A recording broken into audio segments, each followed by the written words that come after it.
Sir SOG ડીસીબીનો આજે સંયુક્ત operation છે, શું છે આખી હકીકત? આખી હકીકત એવી છે કે જે અડાજણ, પાલ, અલથાણ, વેસુ, પીપલોદ આ બધા એરિયાઓમાં એક એવો ટ્રેન્ડ ચાલી રહ્યો છે કે ભાઈ ચાયની પેલી કાફે હોય અને એની અંદર સ્મોકિંગ ઝોન બનાવેલા હોય અને લોકો મોટી પ્રમાણમાં રાત્રે મોડે સુધી 1 વાગ્યા 2 વાગ્યા સુધી બેસી રહેતા હોય. તો આ લોકોને આજે વોર્ન કરવામાં આવેલા છે કે ભાઈ રાત્રે 11 પછી નોર્મલી કોઈ પણ સારા ઘરના વ્યક્તિ હોય એ ફરતા ન હોય. તો આજે તમામ જેટલા પણ એના આવા માલિકો છે એને પણ વોર્ન કરવામાં આવેલા છે અને જે લોકો ત્યાં આવેલા હતા, યંગસ્ટર હતા, પછી બીજા અમુક મોટી ઉંમરના પણ હતા, તમામને આ સમજાવવામાં આવ્યું છે કે ભાઈ આ વસ્તુ જો 11 વાગ્યા પછી બંધ થશે અને આ લોકો ત્યાં નહીં આવે તો યંગસ્ટર જે રાત્રે ફરતા હોય અને કોઈ નશાના રવાડે ન ચડે, કોઈ ડ્રગ્સ કે બીજી કોઈ નશાકારક વસ્તુઓનું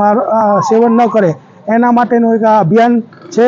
અને આ અમારી સતત આ પ્રવૃત્તિ ચાલુ રહેશે. આ આખું જે અભિયાન છે એની અંદર 2 પીઆઈ, 8 પીએસઆઈ, એસઓજી અને ડીસીબીના અને 80 માણસો એસઓજી અને ડીસીબીના તમામ લોકોએ આજે ટોટલ 38 જગ્યાએ જુદી જુદી 38 જગ્યાએ ચેકિંગ હાથ ધરવામાં આવેલ છે. અમને એવી માહિતી હતી કે અહીંયા રાત્રે ડ્રગ્સનું સેવન પણ થઈ રહ્યું છે, તો એ બાબતે પણ ચેકિંગ કરવામાં આવેલ છે, પરંતુ એવું કંઈ હજી અત્યારે મળી આવેલ નથી. પરંતુ સતત અમારી આ સર્ચિંગની કાર્યવાહી ચાલુ રહેશે અને જો એવું કોઈ પણ નશાકારક કે ગેરકાયદેસર જે કાયદાથી પ્રતિબંધિત એવું કંઈ પણ મળશે તો કાયદેસરની કાર્યવાહી કરવામાં આવશે. સર અત્યાર સુધી કઈ જગ્યાએ અત્યારે જે પાલ છે, અડાજણ છે,